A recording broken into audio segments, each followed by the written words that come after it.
As the representative of CAN, I'm going to put the same question to you as well, although we're fast running out of time because this first segment, we have to give a good 10 minutes, 7 to 10 minutes for Q&A from our listeners.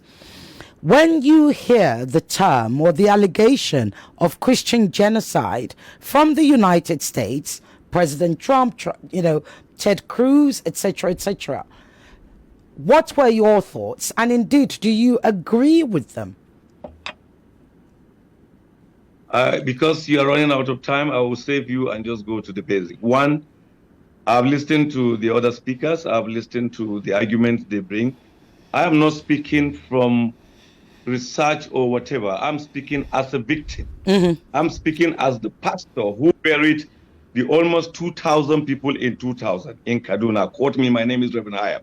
I'm speaking as the pastor who also did the mass burial of the over 300 people of the Miss World Beauty pageant on the 23rd of November 2002. I'm also the pastor who came out publicly to denounce the Danish cartoon in 2006, but it later leads to the death of Christians in Maiduguri and death of Christians in Bauchi. So I have been around and I think I know this story. Listening, we are coining it into the politics of America as if we are not in Nigeria. And someone is saying that athletic was used. Sincerely speaking, there has been killings of Christians in northern Nigeria before even the advent of Boko Haram. I was in Kano. I just left Kano with 1 week, and the killing of the visit of Reabonke happened. People were caught. It's a different thing that you are shot to death. It's something else that you are caught to pieces, caught by the neck, caught hacked to death. I saw these cops. I had to run back. My pastor asked me, why did you come back? I said, no, I just left for Kaduna 1 week, and then I heard what happened to my people in places in Kano. I just came back. So it is something that has... Sorry, sir, if I may interrupt you. What year are we talking about? I'm taking you back. Okay. To tell you that I was available when the Bonke crisis happened in Kano. I was also there, not only there, but buried the mass people that were buried in 2000. I also buried the mass people that were buried in 2002. Then fast forward to 2006, I said I was the pastor who first came out to condemn the Danish cartoon because I knew what was going to follow. But despite that effort, Christians were killed in Maiduguri, Christians were killed in Bauchi for an offense they had no problem about. They knew nothing about. If I just move backward, what happened in 2002, many Christians in northern Nigeria, including Kaduna, don't even know the lady who wrote the article. But they ended up having their churches burned. They ended up having their pastors killed. They ended up having, precisely the Sunday before that violence, I had a guest preacher in my church, Reverend Hayab preached in my church at Rahama English Baptist Church. You can Google it. I remember when you could Google that. And just a day after that, that man was burnt. His corpse was like that of a small baby. So when you put together all this, in Maiduguri in 2009, when Boko Haram started, they were never attacking Muslims. They actually went for the church because they said we are infidel. One among the early pastors that was killed was Pastor Oji. Pastor Oji was killed. When he saw he was going to die, he simply said, go and tell my brothers I die well. Pastor Osonibon was also Sylvester Osonibon, because I traveled with the corps to Ekot Ipene, and then Pastor Yakubu Bitrus, whose brother was then the medical director of the General Hospital in Maiduguri. So I got involved in these things more than the hair story. The Christian North have suffered killing. These Christian North have suffered so much in this thing that today culminates into genocide, as it has been called. So for anybody to say it does not exist and is bringing story of Boko Haram or recent happenings of bandits may not understand, because I followed the conversation. Nobody is saying that the Christian North was just killed in 2002 or they were just killed in 2019. There has been a history. There has been certain pattern. There has been certain development. But let me come back to the last 6 years. I am this same pastor who came out severally on this medium and other medium to cry when I was burying 30, 20, 40, and many other numbers. And why were those people killed? The story they always want to tell is that, no, it is a farmer's herders. I'm above 56. I know the difference between a farmer's and herders conflict. And I know the difference between someone coming to exterminate or eliminate a certain group of people. Because farmers, as we knew, simply had little misunderstanding with herders, and the herders will come either to the police station or to the traditional ruler or community leader, and such issue will be discussed, and they will now ask for reconciliation and possibly ask for little payment of damages. But we have a situation where innocent women are sleeping in their sleep with their children, with their husband, and people will come to their community, chant religious slogans, set their houses ablaze, shoot them and cut off their necks, and do not stop there, also burn their religious places. And you still want me to say, no, it's just a communal clash, because that's the kind of farmers had that clashes. And that's why today we are hiding under those things to argue about that. I looked at the issue of statistics, and I just wonder, if you sit there, just Google, you will see in the Wikipedia, the number of churches that document is giving you that the churches in Nigeria are just 16,000 something. And you and I know that is not true. I am a pastor of the Baptist Church. The Nigerian Baptist Convention, just Nigerian Baptist Convention, we have over 11,200 registered churches. We never bring Redeem into it. You never bring Anglican into it. No Catholic into it. No Methodist into it. No Living Faith into it. So some documents and figures that we have been seeing are quite interesting, but just tell us that there is even to us a conspiracy of silence or a conspiracy of twisting a situation. I see what is happening and as an opportunity for us to stop the killing of our fellow citizens just because of their identity. Do you just talk about killing? My daughter got a score of 268 hijab. She was not given admission in ABU. I had to go and fight.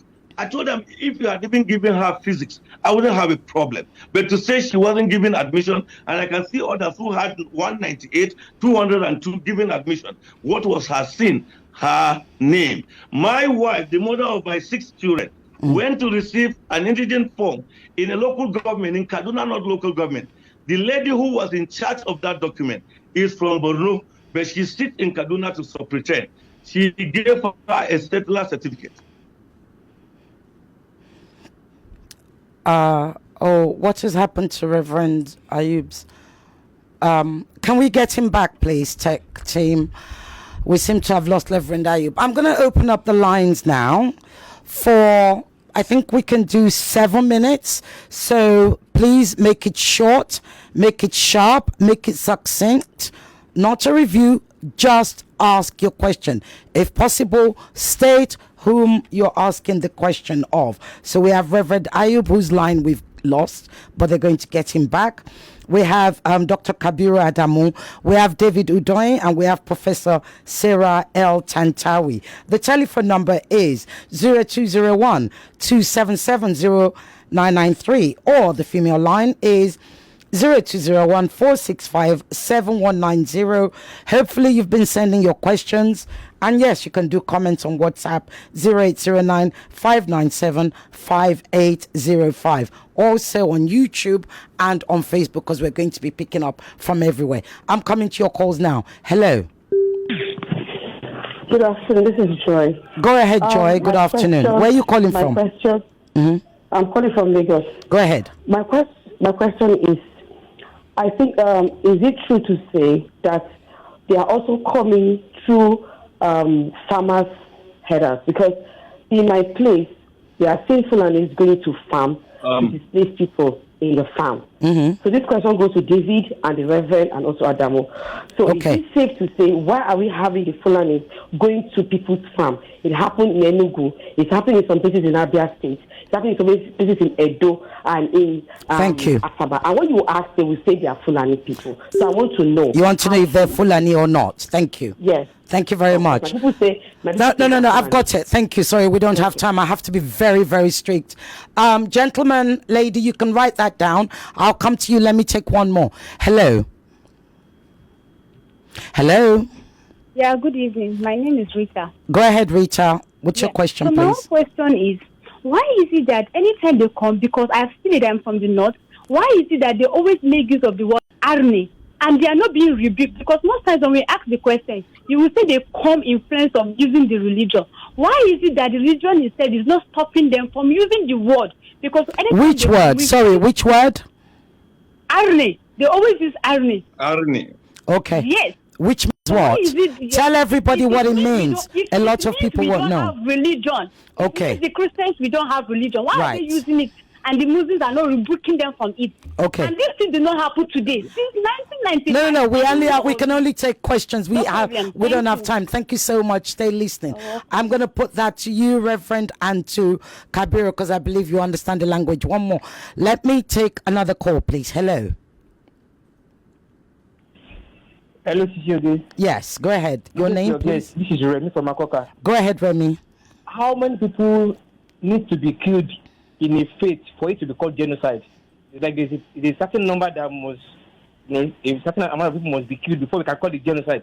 Since we're arguing over Christian up to Muslims, how many people need to be killed before we can call it genocide? Thank you very much. Okay. Right. So we've got a couple of minutes before we go to the break on the hour, although I'm trying to get out of that. Who wants to take the first question? Rev, you are talking. Would you like to take that, sir? Yeah, I was talking when the line went off. I'm in a remote area. Yes, of course. No, thank you. I think the question about calling other people irony is one of those errors, and it's what we've been carrying, one of the cross we've been carrying for a very long time. That's why sometimes when we listen to some of this conversation, we wonder. The pains we go through from words, from action, from attitude are far, far, far more painful than even the number of deaths. And the last caller actually asked a very key question. What constitutes genocide? And when you look at the definition of genocide, there is nothing in the definition of genocide that has not happened to the Christian North. Are you talking about taking our children? Up to this hour, I'm speaking to you. In so many houses of traditional rulers in northern Nigeria, Christian girls are being taken, forcefully given to marriage. The father and the innocent mother will just sit down and the court will call them to come and answer that their daughter is no longer their daughter. She's now somebody else's daughter and he has given her out to marriage. We cried out in this country. If someone say he does not know this, then I'm surprised. We've gone to government. There's nothing to be done. If you resort to violence, we know the result of violence. When you go to the law, you don't get the law. I believe these are the accumulations of the crime, killings, maltreatment, abuse, that has led to where we are today, not because of an agenda that we are trying to twist the story. Because let's be honest of the fact, if we don't know the sickness and don't treat the sickness, we won't get out of this. We'll all be in this together. Thank you.